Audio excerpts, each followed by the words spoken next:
En los primeros 2 meses del año la inflación fue más de la esperada. Se situó en 7,67 en los últimos 12 meses, por fuera del rango objetivo establecido por las autoridades monetarias.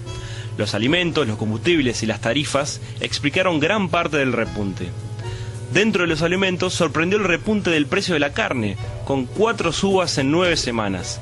El aumento acumulado fue de 23%, que se explica en parte por el alza del precio del novillo ante la escasez de ganado. El precio del pollo y del pescado, por su parte, también registraron subas de 10%. En el primer caso debido al aumento de los costos de producción y en el segundo por ajustes salariales.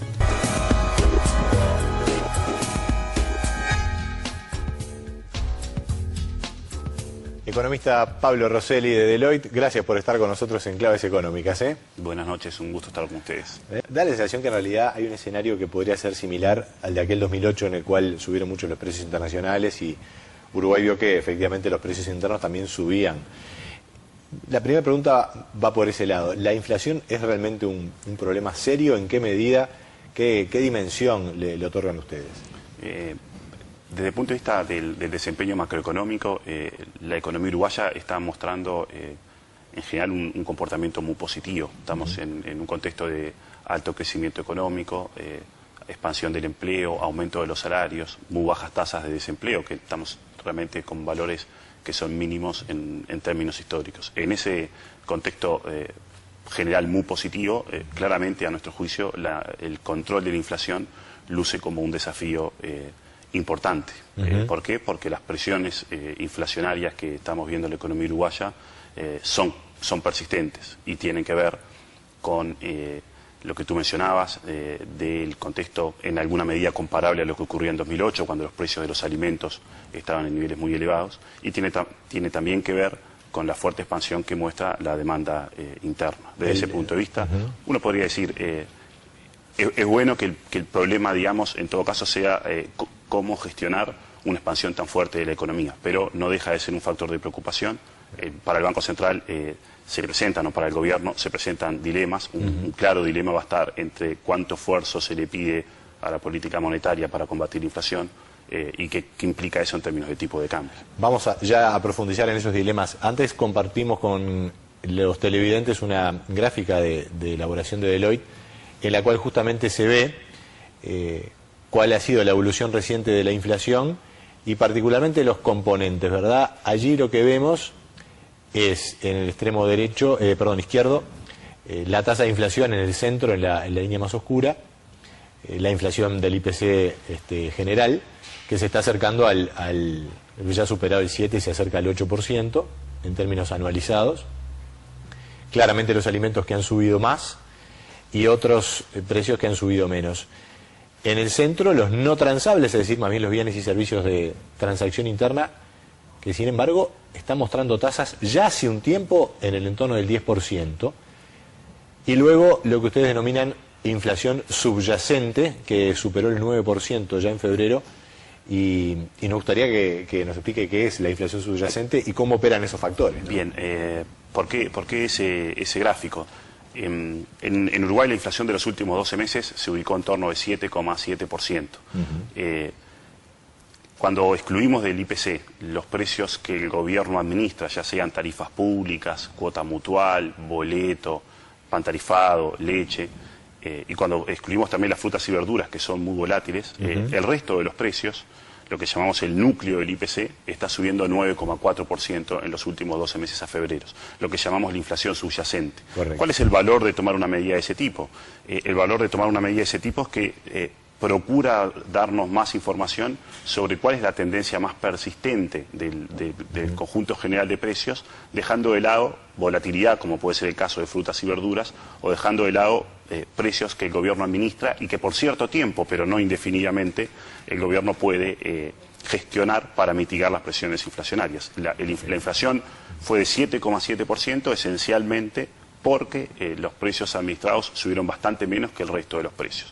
Dos comentarios más sobre este gráfico. Cuando hablamos del tramo central del gráfico, los precios de los bienes y servicios no transables, educación, salud, etcétera, 10% reflejando anual, 10% anual reflejando una fuerza muy grande de la demanda interna y reflejando aumentos de salarios que son aumentos de costos. En el tramo izquierdo, la línea verde muestra la evolución de los precios de los alimentos que tienen referencias claras en el mercado internacional. La carne, los lácteos, los farináceos, los aceites, ¿sí? Esos precios en general están subiendo también a tasas del orden del 10% anual. Hay una parte muy importante del IPC que está subiendo a un ritmo muy fuerte. Por demanda interna, en el caso de los no transables, por los altos precios de los alimentos en el mundo, en el caso de la línea verde que tenemos en el gráfico, que refleja justamente el comportamiento de esos precios. Ahí estamos ilustrando esos dos factores. Por el lado internacional hay aumento de precio y por el lado interno también, por los no transables y el factor demanda. Y ya vamos a empezar a analizar qué otros factores. Bueno, aquí está el tema del salario, ¿verdad? Que es también otro indicador que ilustra y está vinculado a la demanda interna. El salario ha crecido notoriamente en términos reales y eso explica un aumento de la demanda interna, ¿no? Exactamente. En ese gráfico se ve que desde el 2005 para acá el salario real ha estado creciendo a tasas del orden del 4% anual. En el 2009 el crecimiento fue bastante mayor. 2010, 2011 vamos a ver cierta moderación de los aumentos de salarios, pero los salarios promedio de la economía estarán creciendo algo más de 3,5% anual este año. Los salarios privados probablemente más en torno de 4% anual. Obviamente en los años 2005 al 2009 estábamos recuperando niveles de salario real que habían caído violentamente en la crisis del 2002. Pero en este contexto de expansión de la economía y de bajo desempleo, corresponde esperar que los salarios continúen subiendo en los próximos años, al margen de que tenemos una institucionalidad con los consejos de salarios donde se negocian los aumentos de salarios. Pero en estas condiciones el mercado también juega a favor de que los salarios continúen creciendo en términos reales. Pablo, antes de ir a la pausa, obviamente que el tema de inflación es la preocupación central del Banco Central, de la Autoridad Monetaria, y la política monetaria es la que está en discusión y en análisis. Ahora, antes de ingresar en eso, ¿no hay capacidad de que la política fiscal ayude un poco más? En general, cuando uno mira lo que sucede en el mundo, la política monetaria es el instrumento más potente para actuar sobre la inflación.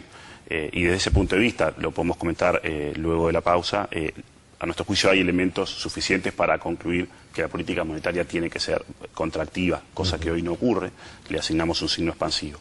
De todas maneras, bien le ayudaría a la política monetaria que la política fiscal fuera contracíclica. Venimos de varios años de aumento del gasto público, también a partir de niveles muy bajos a la salida de la crisis, pero de todas maneras el gasto público ha crecido de manera muy significativa, creció fuertemente en 2009, que era año electoral, y el presupuesto presentado por el gobierno, digamos, y aprobado el año pasado en el Parlamento, contempla aumentos del gasto que son significativos en términos reales. Bueno, para contribuir con la política monetaria al control de la inflación, definitivamente vendría bien que el gasto público subiera menos de lo que está proyectado. Parecería de todos modos que no hay un entorno político en favor de ese signo más contractivo en la política fiscal. Habría que rediscutir el presupuesto, en definitiva, o las partidas. El Poder Ejecutivo siempre puede decidir ejecutar menos de lo que tiene autorizado en el Parlamento, porque el Parlamento lo que establece es un límite máximo. Por supuesto. Los créditos presupuestales son el máximo que puede gastar cada... Cuando habla de política fiscal que ayude más, sería que el déficit, en vez de ser el 1 y pico que está ahora, tienda más a 0, digamos. Sí, pero pondría el énfasis inclusive en... La evolución del eso gasto ocurre sobre todo por el lado del gasto, es decir, que el gasto sea menor del que está previsto. Por lo tanto, desde su punto de vista, debería aumentar, no solamente esta reunión, sino paulatinamente apuntarse a una política monetaria más restrictiva. Si el Banco Central desea contener estas presiones inflacionarias y eventualmente señalizar que quiere una convergencia gradual hacia su rango objetivo. ¿No tendría un impacto exagerado sobre el dólar en cuanto a una baja del dólar? Bueno, a ver, cuando el Banco Central endurece la política monetaria ocurren dos fenómenos. Uno es que definitivamente se alienta un cambio de portafolios que genera, digamos, vuelve más atractivo la colocación en pesos y genera condiciones para cierta caída del tipo de cambio nominal, que también es difícil de pronosticar en su magnitud. Esa caída del tipo de cambio nominal, por un lado, genera ciertas preocupaciones en materia de competitividad, pero también es cierto que un tipo de cambio más bajo contribuye a que los alimentos que han subido fuertemente en los últimos 12 meses tengan algún ajuste a la baja o dejen de subir más rápido. el segundo impacto que tiene un endurecimiento monetario es que endurece el crédito. Las empresas financian su capital de trabajo en moneda nacional con pagando tasas de interés que están asociadas a las tasas de la política monetaria. Hoy estamos viendo una expansión de crédito al consumo bastante notoria. Las tarjetas de crédito tienen programas que incentivan fuertemente el uso de los plásticos. Los comercios hacen ventas en varias cuotas, y ese crédito que terminan dando los comercios es financiado justamente con estas tasas de interés, que hoy son negativas en términos reales. Un endurecimiento monetario ayuda a moderar las presiones de inflación. Hay un tema, Pablo, que es importante decir que lo que tú ves es que hay una cierta efectividad, más allá del plazo, en cuanto a que si hay un aumento de la tasa de interés, efectivamente hay un enlentecimiento en ese crecimiento de la cantidad de dinero, y hay una afectación de la dinámica del crédito, porque eso a veces está un poco en duda, ¿no? Bueno, ¿qué es lo que está en duda, digamos, y es razonable que este sea un tema de mucha discusión? Es que como tenemos una economía muy dolarizada, la eficacia de la política monetaria a través de este canal crediticio es discutida, es poco comprendida por todos los analistas. Tenemos pocos instrumentos cuantitativos para medir bien esa eficacia. Pero en el largo plazo la inflación termina siendo un fenómeno monetario, y si la cantidad de dinero persistentemente sube muy rápido, aparecen condiciones de aumento de la inflación. Lo que sí tendríamos que tener presente en el Uruguay, porque en general cuando llegamos a estos momentos la tensión entre el objetivo cambiario y el objetivo de inflación es difícil de gestionar. Claro. Lo que sí tendríamos que tener claro es que en Uruguay el mecanismo crediticio por el cual actúa la política monetaria es relativamente débil, y eso hace que el costo de la política monetaria contractiva necesario para combatir la inflación recaiga mucho más sobre el tipo de cambio y los sectores exportadores o los sectores que compiten con importados. Eso sería eso que es una conclusión muy razonable de cómo opera la política en Uruguay. Es un argumento que especialmente debería llevarnos a pensar en políticas fiscales mucho más anticíclicas de lo que tenemos en Uruguay. Digamos, entre un país dolarizado y un país no dolarizado, el dolarizado tiene muchas más razones para tener una política fiscal anticíclica. Eso no está muy aceptado en el Uruguay. El economista Pablo Rosselli, bueno, como siempre un gusto, gracias por estar aquí con nosotros nuevamente en Claves Económicas, inaugurando el tercer ciclo, y bueno, con toda la explicación y el análisis de una coyuntura muy dinámica de la economía uruguaya. Bueno, el gusto es mío y buena suerte este año entonces. Muchas gracias.